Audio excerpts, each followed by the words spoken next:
Hi everyone and welcome back to my channel. If you're new here, my name is Kaylin and today I wanted to make a video that's kind of more like a vlog of the no-buy things that I'm doing today. And excuse the pile of laundry in the background, that's just a normal part of our home life. And my partner is off today, so we've had some time together, and I just started off by making us lattes when I got home, and then I did some journaling. I decided to start off with a gratitude list, so I actually have finished it now, so I can run through it and tell you what was on it, just to give you an idea of how I write mine and the kinds of things that I put on it and how it immediately kind of elevates my mood. So the first thing that I put was that I'm grateful for my overall physical health, which might sound kind of ironic while I have a cold, but that's obviously nothing serious. And overall I feel like I have really good physical health, and I'm grateful for my family and their health, Potato, my dog, and his funny moments that make us laugh, ideas and art because they're endless and they're everywhere, and it just gives me so much energy and inspiration, and it just definitely keeps me going during darker moments. Coffee, obviously. I'm grateful that I get to be at home. I know I'm really lucky that I get to be at home, and a lot of people have to go out to jobs that they don't want to do, and I just appreciate it every day. I am grateful for hugs and love, yummy food, nature, and time to think and dream on walks. My comfy bed, my home even though it's imperfect, my hands and legs because they give me the ability to write, draw, walk, swim, and also my eyes and ears because they give me the ability to see beautiful things and hear music. And I am grateful for music and how accessible it is now, and how you can just find anything you want to listen to pretty much at the click of a button. I'm grateful for the library that we have around the corner from our house, and the lovely librarians that work there, and all of our chats and the inspiring reads that I get from there, and their recommendations, and when they're really thoughtful and put books aside for me. I'm grateful that I can read hardbacks for free, because if you think about how much they cost individually, that is really a gift, because you could spend £20 on one hardback, but I get to read as many as I want for free from the library. I'm grateful that my kids like their school, because I know the importance of that, and I have been to a school that I absolutely hated, and I'm just grateful that they're happy to go every day. I'm grateful for our car and the fact that we have transport to go where we need to go, or if we need to get away just for a little while or want a change of scenery, we can just jump in the car and go. And finally I'm grateful that we have everything we need. And honestly, this list could go on for a long time. I decided to end it there for today, just to give you some ideas, and hopefully it'll inspire you to make a gratitude list of your own. And I definitely think it's an instant mood booster. It's kind of like meditation, and it's hard to not feel come away from it feeling blessed for the things that you have in your life. So I feel like that is a very good way to start off the day. And before this, I had just done the school run, and then I took Potato for a long walk and I've been listening to Darling by Indian Night, because my mum recommended her to me, and her books are really funny, and I've just started to read one on Libby, an actual ebook, and it's also really funny, and I think it's called My Life on a Plate. And yeah, I just think kind of filling yourself up at the beginning of the day with really positive content, it just sets you up right for the rest of the day. And I've definitely been feeling my mood is improving this week, and even though I've had a cold, it feels like it's lifting now. And we got the hole in our roof fixed today, and it just feels like everything's kind of settling down again. I got my daughter's application submitted for schools for September, so I don't have to think about that anymore. I can just wait to find out if she gets into her chosen school. And then after I finished journaling, I decided to work on a book that I started ages ago that I have kind of been putting off, and just get back into it. I feel like, in a way, with writing, I've been waiting for the right moment to like where I feel like doing it, but instead I think it's better to just throw yourself in, and you kind of find that feeling once you're doing it. I definitely got into a flow with it, and I had sort of put in my mind that I would try and do 2,000 words, but I actually went over that because I didn't want to stop writing once I started. And when my partner's off work, he tends to play games in the living room a lot, so it actually makes me kind of settle down and do creative projects more, because I feel like whenever he's not there, I'm more like, everything just feels more fragmented, and kind of like I'm jumping from task to task and trying to get so much done in one day, but he kind of has like a calming energy in that way. So I made us our vanilla lattes, and I also decided that we would have some chocolate chip cookies that I made the other day. There had been a bar of chocolate sitting in the cupboard, neglected for a long time, so I decided to put it as like big chunks in chocolate chip cookies, and it worked out really well. Potato was coming and going the whole time that I was typing, asking me to throw his toys for him, but I'm used to that, and it's really cute whenever he brings you his toy. And apparently when dogs do that, it's more like a sign of trust and love than just bringing you the toy to say, play with me. So I always think about that too. And if you're also doing a no-buy, what are your favourite activities to do instead of spending money? Like, have you found anything new that you really enjoy, or rediscovered any kind of forgotten hobbies since you've been doing it? I like the fact that it makes you like have to be creative, and I think once you break the habit of going to the shop for random items, it becomes much easier, and it just becomes like day after day you realize you're not spending money.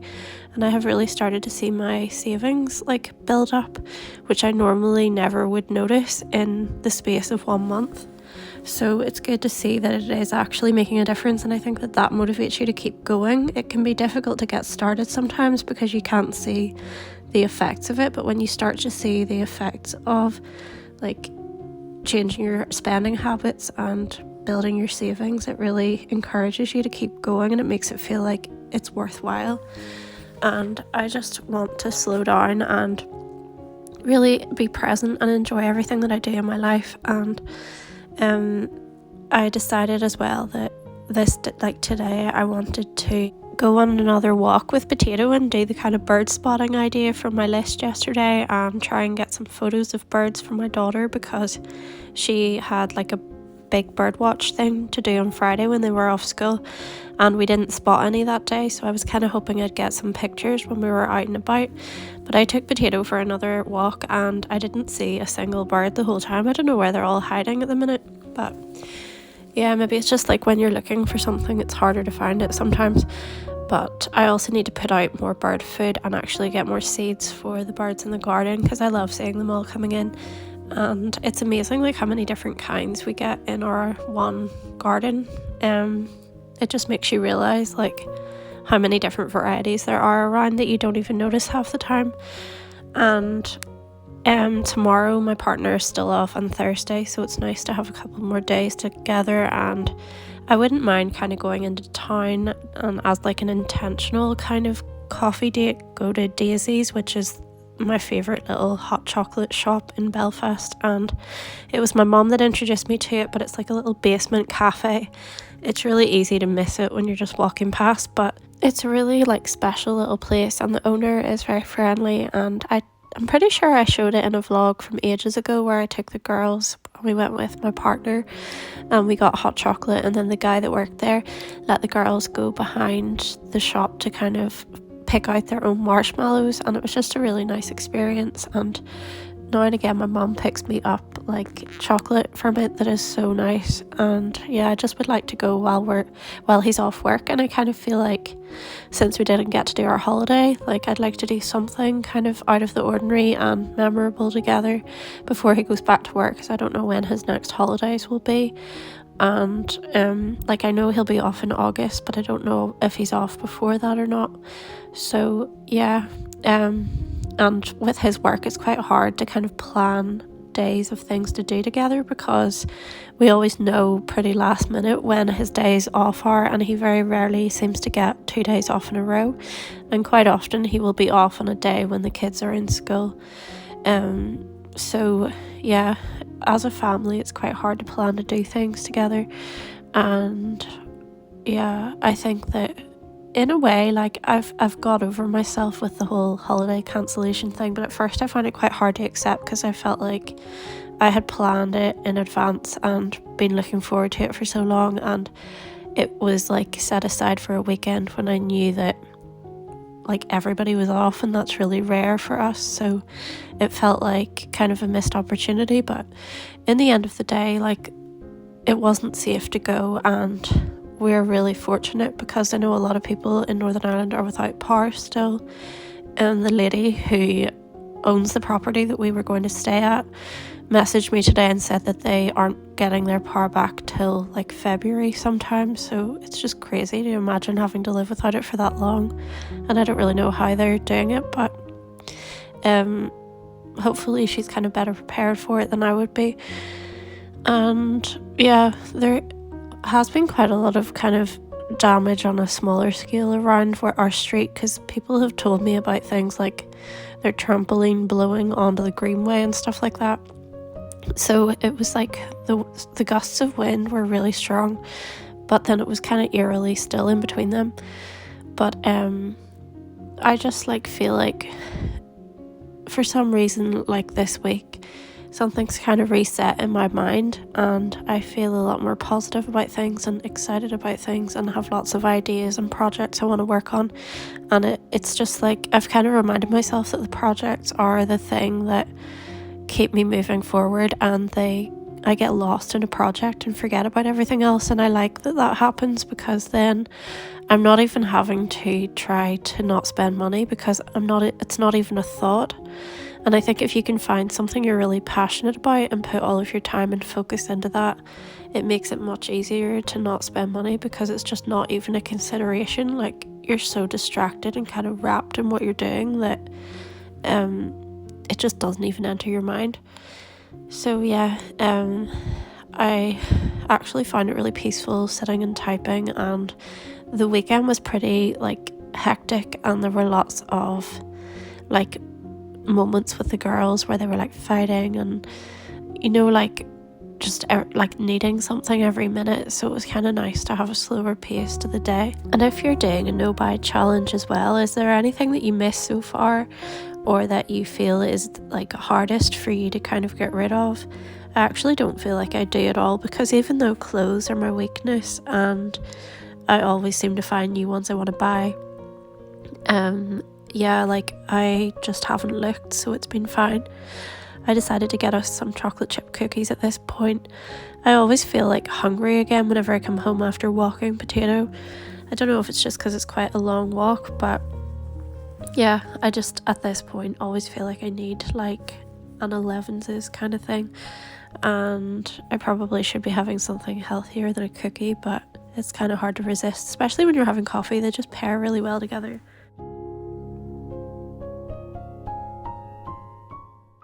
And I used to be like a really slow eater until I had the girls, and then I just became really fast, I think, because for a long time I didn't get an opportunity to sit down, or I just had to kind of shove it in and be done with it because they would need something. And now like it's like I can't go back to slowing down over food anymore. But I do really like these cookies, and my kids say they're the best chocolate chip cookies, so it's a recipe that I use again and again, and I got it from my Midnight Chicken book. It's a cookery book that I really love. I have it in my bookcase, and it is about a lady who loses her husband to cancer and all of the kind of healing recipes that she uses to kind of soothe herself after it. I just find there's a lot of comfort food in it, and the recipes all work out really well. And does anybody feel like they have any kind of projects that they're drawn towards, or things that they feel like are unrealised dreams? Because I was thinking about writing about this soon, and like I just wonder if it's normal for people to have thoughts like that about things, or if like usually if you think something is for you, if you tend to kind of pursue it. Because I always feel like music is something that I would like to get more into, and I kind of like stall with it because drumming was like my thing, but I don't really have room for a drum kit in our house at the moment. But it's making me think that I would like to save up for one, or maybe get an electric kit. And I sort of think that that could be one of the things that my no buy money could be put towards. And I think having like savings goals really kind of helps you to keep going with it, because it doesn't feel like you're doing it for nothing or just for some kind of indeterminate number. I would really like to save up this year for that and for holidays, and also just to have an emergency fund. But I would like to have the kind of freedom to like book a trip if we feel like going away, like overseas somewhere as a family. And it's like kind of a dream of mine to go to places like New York, or I would really love to go to California. But even just like aiming for New York at some point, like that would be a dream of mine, to go there and take the girls. And they probably, to be honest, would rather go to Disney World, but I just think it would be a really amazing experience, and none of us have ever been there before, so I would like to save towards that, although I know it's kind of a bigger dream and that it will cost a bit more than like say a European holiday. So, but it's like, I think it's good to have things like that to work towards and dream about. And I think daydreaming is just as much fun, if not more fun, than actually doing things, because that's one of the things I love about having a holiday booked, even if it was just like a little like getaway kind of in a nearby town, is that I get to daydream about it and think about it and plan about what we're going to do for ages beforehand. And maybe in some ways I get myself too excited about it, but I feel like that motivates me during difficult moments to keep going. And it's like, it's just something to aim for. And I think we all kind of need something like that. It might not be in the form of a holiday, but we all kind of need something to inspire us to keep going. So during my second walk with Potato, it was actually really sunny with a blue sky, which surprised me after the crazy weather we've been having. And I don't know, it just felt like I can kind of imagine like springtime coming now. And then I'm having a blue theme clothes wise today. I like to have a theme each day, or just like some sort of cohesive like outfit idea in my head. I wanted to take like a video of the sky here because I just really loved the swirly pattern of the clouds, and I don't know if this was a plane or something, but it kind of looks like a little tornado or something. It's cool. And then, as requested, someone had said, could I show the finished result of my orange painting? I think it's finished, but you can tell me what you think. And yeah, I hope you have a great day. Thanks for watching, and feel free to share any of your no-buy like activities with me too. And yeah, we'll see you soon. Bye.